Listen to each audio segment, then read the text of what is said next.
We are happy to have with us Mayor. Do we say mayor or former mayor? You'll always be our mayor. Yeah, no, I understand. But, former, officially former. Yeah.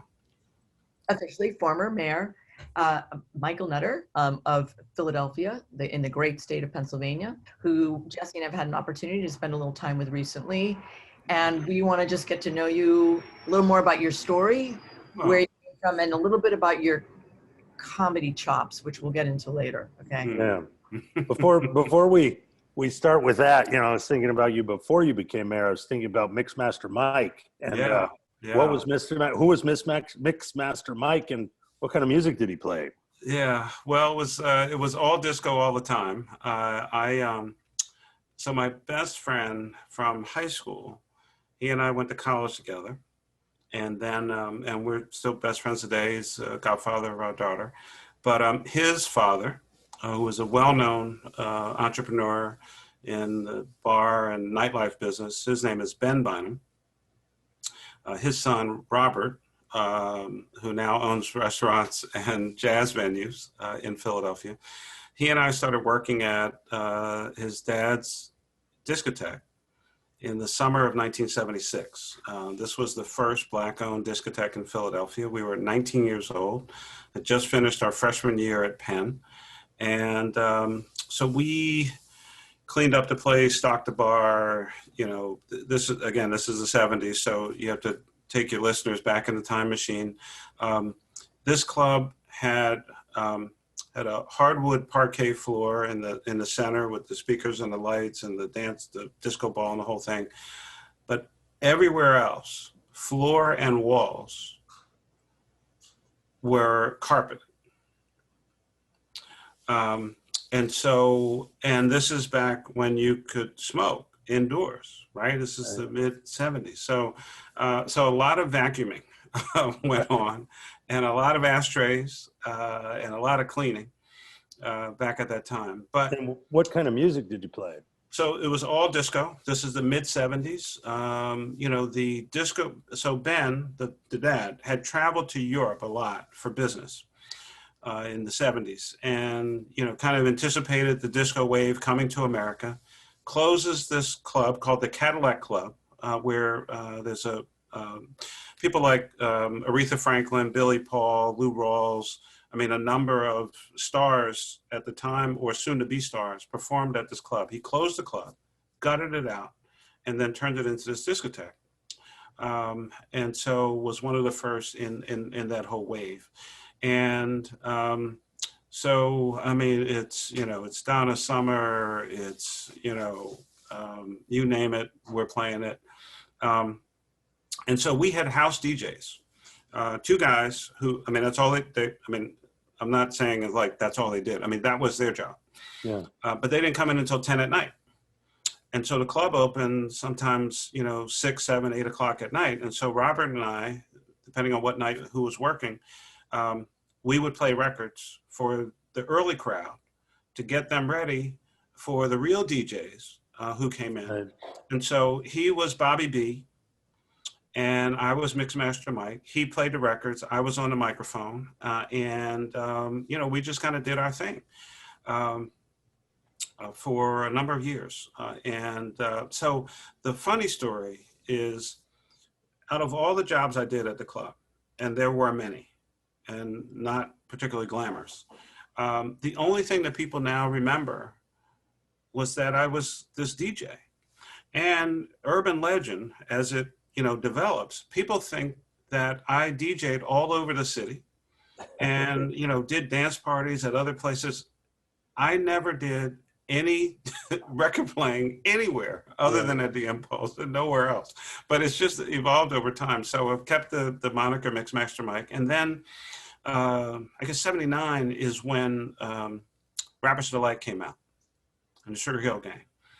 And we played that so much, right, that I learned the first, the first part of it, and then I've done that. Do you remember the first few lines? Do you remember the first? Do you remember the first few lines? Oh yeah, What are they? Hop, heavy, the hibbity, the hip hop. You don't stop the rocket to the bang, bang boogie. Say up jump the boogie, rhythm of the boogie, the beat. Now what you hear is not a test. I'm a rapping to the beat, and me, the groove, and my friends are going to try to move your feet. Yeah. You see, I am Wonder Mike, and I'd like to say hello to the black, to the white, the red, and the brown, the purple, and yellow. So, did you ever do that while you were mayor? Oh, numerous times. Let's just say Numerous times. Yeah, there's video. There's video, Jesse. As a matter of fact, at the last my last full year was 2015, and so our 4th of July celebration, which was huge in Philadelphia, we had the Roots were our house band for 7 of my 8 years, wow. And at the July 4th, 2015 event, I came on after CeeLo and performed Rapper's Delight, which is on YouTube. But one of my finest moments, and that was a pretty good night, but actually one of my finest moments was actually performing it with the Sugar Hill Gang while I was mayor. Now, were you intimidated in that, or were you just you? I was nervous, but you know, they gave me full props. They had heard a little bit about it, and they were fine with it, and we had a good time. Let me ask you a question. Yeah. Those early days, and by the way, I know all that music you're talking about, so I know Donna Summer and all that great music. Yeah. But you were there standing up. Was that the big origins of like leading people, bringing people together? Like, where's the story of marrying? So I learned the best experience of I've only had a few jobs, but the best experience, the best training rather, for being mayor was actually working at the nightclub. And here's why. At the club, I met tons of people, shook tons of hands, had to remember people, maybe a little bit of negotiating, you know, tell a guy to take his hat off, leave that girl alone, stop doing this, stop doing that. Every now and then I might have to, now we haven't met in person, but I mean, you know, I'm not the biggest guy in the world. So, you know, sometimes you might have to remove someone from the club. Maybe they've, you know, had a little too much or doing some things. And so negotiation skills. And so as mayor, I met a ton of people. I shook a lot of hands. I had to remember folks. I had to negotiate with people. And sometimes I had to throw them out of my office. So, you know, it was perfect training. But actually that's what made me so, that's, I think also over the years gave me a comfort, you know, speaking, being on the mic, you know, maybe a little bit of exaggerated entertaining, but it all comes from the club. You know, were you always, you know, did you always know you wanted to run for mayor? And did you always identify did you identify as a Democrat from the earliest days? Did you have to work to that, or? No, definitely a Democrat. You know, politics was not the family business. I had no intention of going into politics as a kid. I actually wanted to be a doctor. I went to Penn pre-med. I was a biomedical engineering major, but first semester, chemistry changed the direction of my life. And it was very clear, A, I was going to fail chemistry. B, I was not going to be a doctor. So I withdrew from the chemistry course so as to not take an F. But, and then eventually transferred over to the Wharton School and was a entrepreneurial management major. By the time I graduated. So no, but even then, my goal was to maybe start a small business or maybe a not so small business, but to start a business. I wanted to be an entrepreneur. And because of the club, I met a ton of people involved in politics, people who were elected officials, people who were trying to become elected officials because they had fundraisers and events and programs and activities at this club because it was the, you know, Black club. And so, you know, kind of fast forward, I started talking to some folks in politics, and one city council member in particular, John Anderson, was a city councilman at large, started volunteering in his office. Then I worked on his reelection campaign, 1983, which was the same year that Wilson Goode was seeking to become the first Black mayor of Philadelphia. Chicago and Philly are on the same election cycle, so Harold Washington was seeking to become the first Black mayor of Chicago, and maybe there were some others. And so it was an exciting and dynamic year. I was 25, turning 26, and on election night in May 17th, 1983, that night I decided that this is what I want to do. I want to be in public service. I want to run for office. I started talking to the councilman about it. And so, the next cycle would be 1987, 4 years later. Unfortunately, 5 months later, after the May election, he died. And so, that something like that plan was pretty much, that was, kind of over. But through a series of events, I got back involved in politics, worked for a city councilman, worked on the DA's race, worked on the governor's race, and then I ran, according to plan, in May of 1987 in a city council race, which I lost.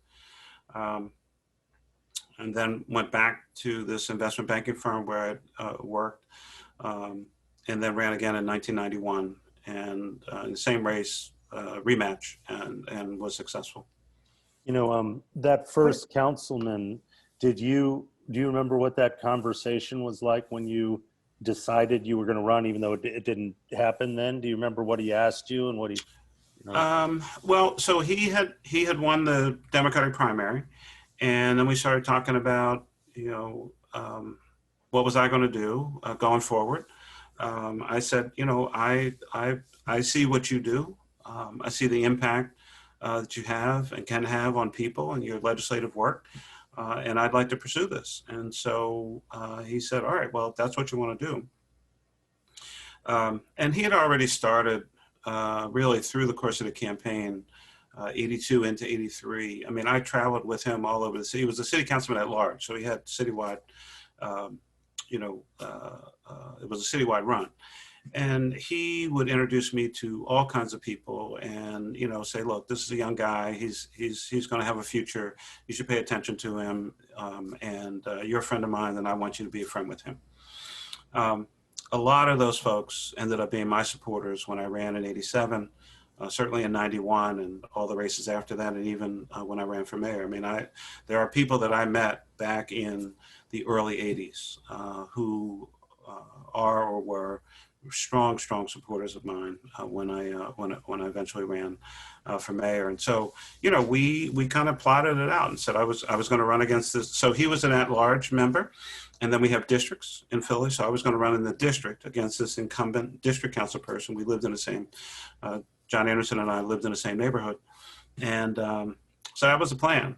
Over that summer, that's when I met a friend of his who had a seat on the Philadelphia Stock Exchange. And so I was an intern on the Philly Stock Exchange working with this gentleman, Malcolm Pryor, had his own investment firm. And that's the firm I went back to in 87 after I lost the city council race. And I went back there in 91 after the 87 run. So I've had a number of mentors and supporters and people who have just really helped to guide me for a long period of time. I did not do all this stuff by myself. I have a quick question. The importance of Philly was like city of brotherly love, like Philly. Yeah. Did you grow up in Philly? Like what and why did you want to stay there? And what does it mean to you? So as the saying goes, West Philadelphia born and raised. So I'm older than him, so I claim that first. But yeah, Philly's my town. Went to, obviously high school here, went to college here. I've always lived here. I've never lived anywhere else. So, and never thought about living anywhere else. I mean, this is my town. And, the city gave me so much, and, I owe a lot back. It embraced me. It gave me, a sense of place. And like I said, I mean, I had a job when I was 13 years old working in a neighborhood drugstore. That family, the Snyman family, they supported me heavily from, kind of high school into college years. I worked there at the drugstore for 6 years through my freshman year in college. And then I left to work in a nightclub. So, I mean, it's my town. I couldn't imagine living anywhere else. Did you So you go from the club, the Impulse Club, to deciding to run for office. You've met a lot of people. Yeah. Was there, did you see need that made you want to run? Right? Was there a reason that you wanted to get into it? Yeah. So I lived in this what's called the 4th Council District. I live in a neighborhood. His name is Winfield. If folks know Philadelphia, it's on the western side of the city, out near where St. Joe's University is, and Channel 6 TV station, a number of other landmarks out here. And I just felt that the district was not getting good representation, wasn't getting good services. There were any number of economic development opportunities that just didn't happen. The incumbent, she was a part of, kind of an older regime. She'd been connected with the Frank Rizzo wing of the party. I was over in the Bill Gray, kind of wing of the party, more liberal, progressive. Progressive wasn't a word at the time. It was just liberal. Young, independent, was involved with a group that was an independent political group out here, and trying to make some change. There were inequities, there was racial issues. You had a majority Black area that was represented by white people who were not giving any service, and so and it was an up and coming time. In the African-American community, coming out of the 60s and the civil rights struggle. We had a number of folks who had run for mayor before, Hardy Williams, Charlie Bowser, 71, 75. A number of other cities across America, they were seeing the rise of, African-Americans running for office, some winning, and some coming close. And so, I was a kid, in those early years, but I was paying attention. And I've always paid attention to, government, and I had an incredible American history teacher in high school, Jerry Taylor. I paid attention to Watergate in the 70s. I probably knew, as a teenager, I knew more about Watergate than a lot of adults. It was just a fascinating, thing playing out, and Richard Nixon, and, the 1968 and the war, and the Kennedys and King and Malcolm X and Medgar Evers. And it was, this is through, I was 10 turning 11 in 68. So, I didn't understand a lot of things that were going on, but I knew there were some things going on. I was in first grade when President Kennedy was killed, in a Catholic school. And so, it was, so, and then, like the first man on the moon, it was an incredible time, the 60s into the 70s, and some unrest, certainly, much like we're seeing today, police brutality in many instances, and that kind of strife. So, that was the environment that I grew up in. Obviously, I was too young to participate in the civil rights movement at 10, 11 years old, but I was certainly influenced by it, and I was a beneficiary of it. Colleges and universities were actively recruiting, African Americans, Latinos, people of color in the mid 70s, and that was when I came out of high school. And so the opportunity to go to Penn, my buddy and I, we moved in, and late August of 1975, students were still taking over campuses. There were all kinds of protests. There were, the environment was becoming an issue. Food was an issue. So, those were the things I was experiencing. And the politics of Philadelphia was changing pretty significantly as well. So when you become mayor, do you already understand all the levers of power that you're going to have to work with? Do you understand what you can do, what you can't do? And how do you learn? And I'd like to think that I was a little bit of a student. I was paying attention to the, Wilson Good's mayoralty, Ed Rendell's mayoralty, John Street's mayoralty, but you don't know. You don't even know what you don't know. And until you literally sit in, so this is the chair from when I was mayor. I think until you sit in that seat, until you make some mistakes, until you better learn and understand what that job is about, because there's no real job description. I mean, do you have this incredible night where you become mayor and then it's so great, and then you sit down and all of a sudden people start coming to you, you just like, what do I do? So, I mean, There's what's some that of that, again, it's, I think that the moment for me, I mean, winning, I mean, that was incredible.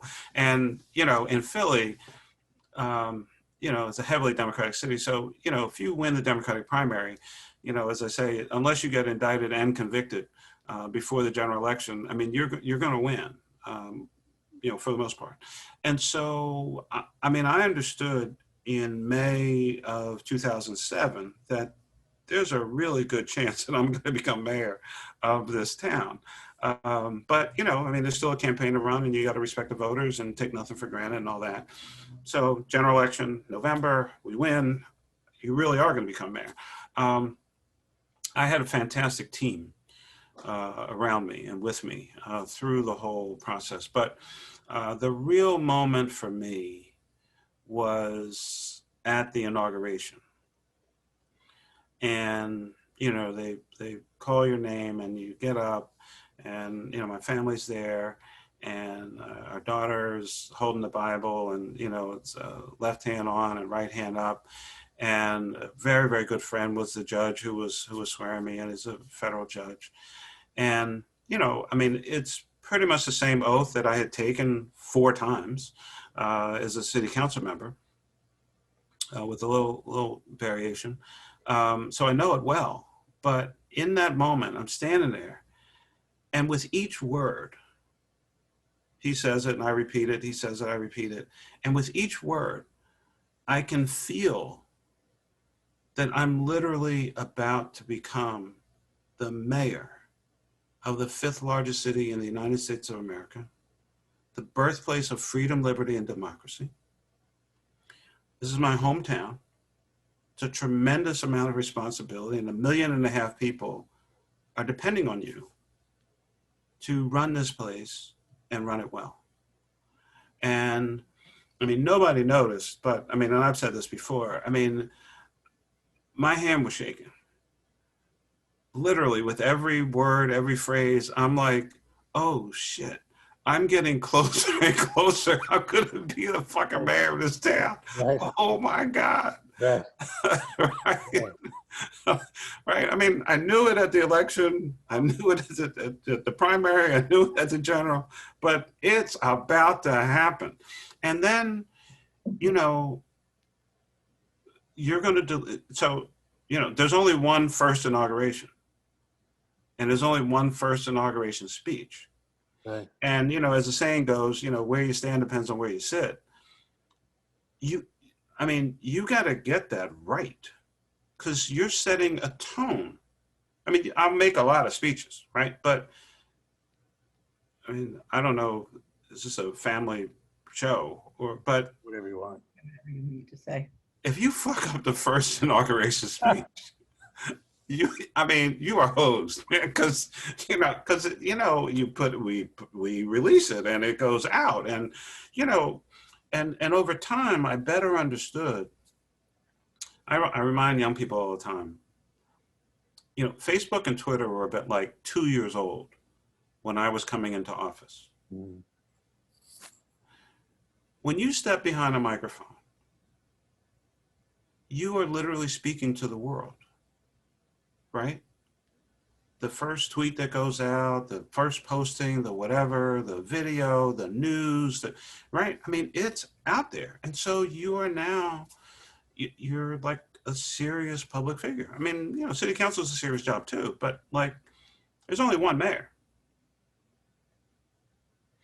And this is like a big town. I mean, people pay attention to like what happens here. And at the time, it was a little bit of that, Philly's kind of that place between Washington and New York. And, no envy for those places. They're both incredible places. But, like I would remind people gently, there's only one Liberty Bell.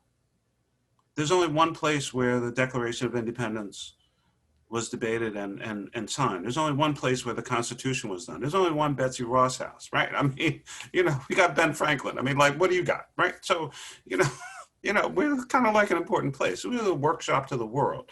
I mean, there was a reason people came to Philadelphia for those meetings, for those important moments. And so, you know, I was determined to, you know, DC is DC, fantastic. It's a governmental capital of the country and the world, if you will. And New York is a financial capital, certainly of the United States, if not, you know, major in the world. But we're somebody too. And we have something to offer. And, you know, I felt like it was really part of my responsibility. Again, it's not in the Home Rule Charter, but it's a part of my responsibility to re-raise the profile. And Priscilla, as you said, you know, we are the city of brotherly love and sisterly affection, right? And it's like, okay, you're in charge. Now what are you going to do? And you have like again, a plan and how do you set goals in that? Yeah, well, I mean, you know, you lose your team then, right? Governing, well, I was a independent reform candidate, you know, kind of whatever that means. But, you know, I ran on 4 fundamental principles. We're going to have a safer city, a smarter city, a more sustainable city with economic opportunity, and we were going to run the city with integrity and transparency. Now, I could talk to you about 25 other things, but you know, I think, especially in politics and when you're trying to communicate a message, 3, no more than 4 things can the public really kind of focus in. Like because you have to paint a picture. You have to paint a vision for, right? So we had a rising crime rate. That was a big issue during the campaign. We had some corruption issues from time to time. Schools were kind of stagnant. And the city had been losing population for 60 years. So now we go from campaigning to governing, from candidate to CEO of the government. And so you now have to translate all that stuff that you were talking about in the campaign and the policy papers and, you know, and all that stuff. And now you have to govern. And so you take your little startup campaign, because that's what a campaign is. It's a startup. It's the ultimate startup. It didn't exist before you came along, and it's going to go away, even if you win, to some extent, right? And merge that into this big old government that's been around for hundreds of years, and it was doing things before you arrived, and it's going to be doing some things after you leave. And so that's all about your people. Finding the best people, assembling a team, getting that team to work together. It doesn't mean everybody's going to be in love each and every day, but you know, it helps that they at least like each other and that we're on the same page. And then you get some stuff done. You know, there's the stuff that's your ideas of what you want to get done, but then you just have people coming into the office every day saying, "Hey, the sanitation thing is off. The power grid's gone down." Like, how do you manage? How do you even think about managing all of the giant parts of the city? Well, part of that is that's why you have a team. And, you know, so I always say that, you know, it's the title of my book, Mayor, the Best Job in Politics. But I think the toughest job in politics is actually chief of staff. Chief of staff has to keep the trains running, keep the staff fired up, manage the mayor or you know, whoever, or the governor or the president, right? So you got to manage up and manage down. Somebody's got to manage us, because left to our own devices, I mean, we be doing all kinds of stuff, right? So, and part of the chief of staff's job, and part of the, you know, if you have deputy mayors or secretaries or, you know, whatever those top, you know, a lot of stuff actually shouldn't end up on the mayor's desk. Right. Because you can't manage all this stuff. Now, big decisions, critical issues, you know, disputes, debates, whatever the case may be. If something ends up on my desk, it should be there because it should be there. And then a decision needs to be made. And that's a conversation with the team. And then I get the last say, because I'm responsible. But yeah, I mean, if the power grid goes down, I mean, you know, I'm not the guy I'm not going down in the basement looking for the circuit breaker, right? I mean, like deputy mayor for transportation and utilities and the emergency management team, I mean, they're going to be on that. And then my job is to communicate to the citizenry why the lights went out. And more importantly, when are they coming back on? Now, when you're mayor, who are you talking to every day? Are council members calling you? Are the deputy mayors calling you? Like who are the people that the mayor actually interacts with every day? So, I mean, there's certainly regular conversation with the chief of staff. And that's, like, is the place still standing? What happened overnight? What was the estimate of what today is going to be like? I have a calendar, but, that can get, blown up at any moment. A lot of meetings, a lot of decisions to be made. I remind people, as much as I love the West Wing, being mayor is not like being on the West Wing. Every day doesn't conclude with, problem solved, soaring music, and then, we all go out and have a good time. Some things linger. Some things don't get resolved today. Some days are really bad, and tomorrow they're worse. So, but I mean, I kept a pretty heavy calendar, and then there's public appearances, right? So people make the mistake, and the public thinks that we should just never go anywhere, right? And we should just stay in our office, in the building for 18 hours a day. Well, you will virtually get nothing done and have no idea what's really happening in your town. So we tried to have a balance of, out of the office, in the office, out of the office, in the office. I met with this core team of people every Monday, usually first thing in the morning. What happened last week that we expected? What happened last week that we didn't expect? What's this week going to be like? And what are our goals? With the press team on a regular basis, we had a board up in their office, message of the day. What are we doing? And how does that mesh with whatever else is going on, which is not up on the board, because stuff happens, right? Sanitation vehicle crashes into some cars. There's a sinkhole somewhere. There's a water main break. Somebody got shot. Maybe somebody got killed. This stuff is, it's not like on Monday we're giving you water service. On Tuesday we're putting, we're building buildings. On Wednesday, we're doing something else. All of these things are happening simultaneously. They all happen at the same time. And there are buildings in the city where people don't even know where the key is, because the buildings never close. I mean, they don't lock, they're never shut down. They're operating 24/7. And so there's always stuff happening. And, again, part of the chief of staff's job and the deputies is to keep a lot of stuff off of the principal's desk, because you will just get sucked into the vortex of the day-to-day stuff. And, there's so many times I would go into the chief of staff's office, maybe I had a break and I just want to walk around, and like half of my team would be in there, and I'd come in and like clearly they literally just stopped talking. And I'm like, hey team, what's going on? And I mean, like our kids, they'd be like, nothing. I mean, like, there's a whole lot of talent in this room for nothing to be going on. What the fuck are y'all doing, right? And they say, don't you have another meeting to go to? And that was basically my, that was my notice to get out. And then like 2 weeks later, I'd be making some announcement about, something. And one of them would say, remember that meeting you wandered into a couple of weeks ago? This is that. Oh, wow. But you didn't need to know. You didn't need to be involved in that, right? Yeah. So as leaders, we always want to know everything. And part of the job of our people is to literally keep us out of the weeds of stuff. A, more likely we'll mess it up. B, we'll slow down the process. And C, nothing will get done. Right. So they're just constantly keeping you like, go do something else. Right. Yeah. I would go to conferences, and eventually I became president of the U.S. Conference of Mayors. And but I went to all kinds of, conferences and meetings. Sometimes I might be on a panel, sometimes just to learn, whatever. So the staff was always excited. He's away. We'll get a little bit of a break. It wasn't exactly while the cat's away, the mice will play, but maybe a little bit of that. Right. And then like 2 days into the conference, be all these presentations and things, and I'm on my BlackBerry, and I'm like, in San Diego, they're doing X, Y, and Z, and in Dallas, they're doing such and such, and in Boston, they're doing, why are we doing any of these things? And then somebody would say, who the fuck let him go to that conference? Why we got all this incoming traffic?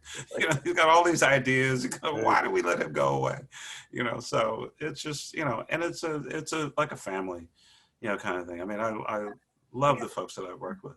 Great question. Like, how much of it was leading by instinct? You know, how much do you actually listen to what you think? You get all these people around you, have things you want to do, but how do you then, even if they're saying no, like how do you know big decisions? I'm talking about like, well, you know, again, fortunately, I had a really, really great team. So, you know, again, some leaders, like I got like 10 ideas a day, all of which I think are brilliant.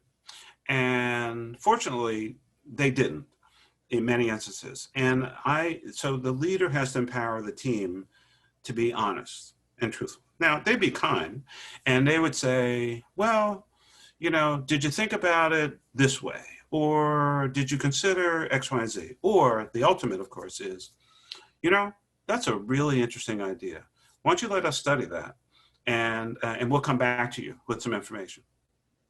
Right. Which would be like February 31st. I mean, they were never coming back with anything because they also knew that tomorrow I'd have 10 more ideas and would forget half of the things, you know, that were the most brilliant things since sliced bread, you know, yesterday. But every now and then, you know, they'd let me win one. And my instinct was we should do X, Y, and Z. And they said, well, we're not sure, but, you know, we'll go with it. And every now and then I was right. On more than a few occasions, I was wrong. And they were kind enough not to say, you know, we told you that shit wasn't going to work, right? And they said, well, you know, just didn't go your way this time, but we'll figure it out. You know, we'll figure out something else.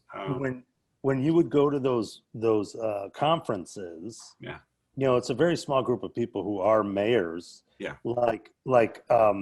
What would you talk about? Not on the panel, but just when you're in the back, you know, just, you know, we're checking in on each other. You know, I mean, there are obviously a lot of mayors in the country. Unlike governors, there are only 50. President, there's only one, right? There are a lot of mayors. But, you know, here's the thing. We pretty much all have the same issues and problems. It's only a matter of how many zeros are after the first comma. So we're working with each other. And it doesn't matter what your party is, right? So people would come to me about public safety issues. I'm talking to them about economic development. I mean, you know, at some level, we kind of compete with each other, but like, I'm not in competition with some city in California or down in Texas. I mean, you know, it's a little more rough and tumble if you know, we've got a Jersey mayor, a Pennsylvania mayor, and a New York mayor. Maybe we're trying to, you know, somebody's trying to get some business. I mean, you know, it's soft touch, kind of duke it out, but, you know, they end up where they end up. But for the most part, we're really trying to help each other because, you know, my success does not have to come at your deficit. It's not a zero-sum game, right? And when, you know, Philly, New York, Newark, Boston, if we're all doing well on the East Coast, that's good for all of us. That's good for all of us, right? So we're really friends. We're not competitors, and everybody's trying to boost everybody else up, and we borrow each other's ideas all the time. A good idea is a good idea. It doesn't matter where it came from, and you just adjust it, you know, to your locale. So, you know, last question. You know, you before you were mayor, you had a certain understanding of what the job was to be mayor. Yeah. What's your you know, how did your understanding change by sitting in that chair? You know, what do you know now that you didn't know then? I think even as I went into the second term, I mean, same energy and enthusiasm, but I did figure out how to work smarter, not just harder. You asked me the question right at the beginning about the levers. And, you know, I understood how to put the right people together. I understood that the office really does have, you know, some authority. I don't want to use the word power. It has authority. And that, you know, people like being asked. And often if we can get around our own ego, right? And just ask people to help you and support you, you'd be surprised at what you can get done. I mean, I heavily dependent on the business community, the education community, the religious community, the civic community, activists, and the like. And that doesn't mean that every day we got along. There were things that I did that, the business community was thrilled about. There were some things they didn't particularly like, but, I had built trust. And so I think that is absolutely a part of the key of success. And you have to be willing to be vulnerable. You have to be willing to be humble.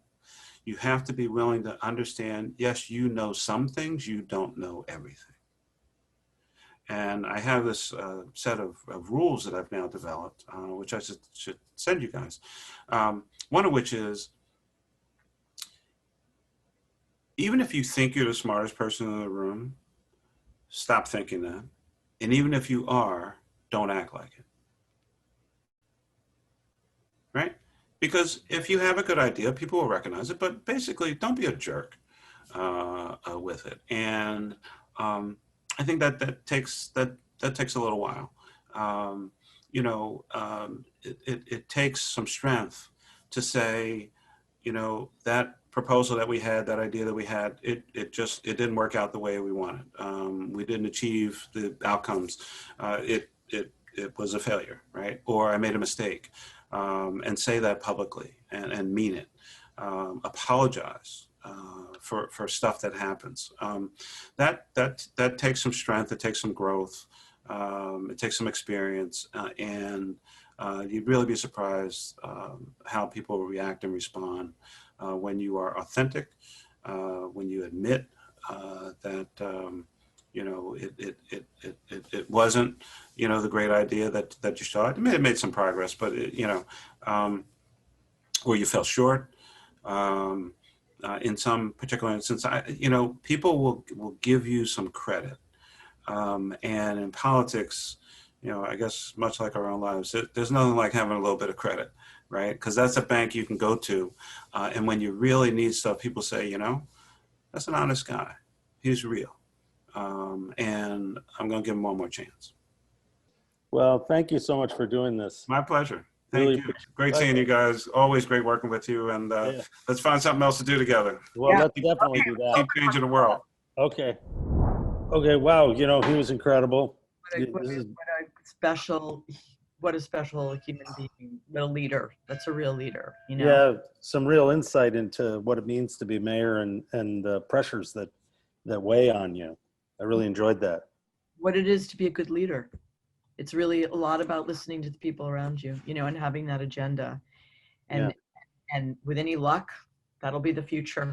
Yeah, well. You know what I'm saying? Yeah, I do. I'll see you in the next one. See you later.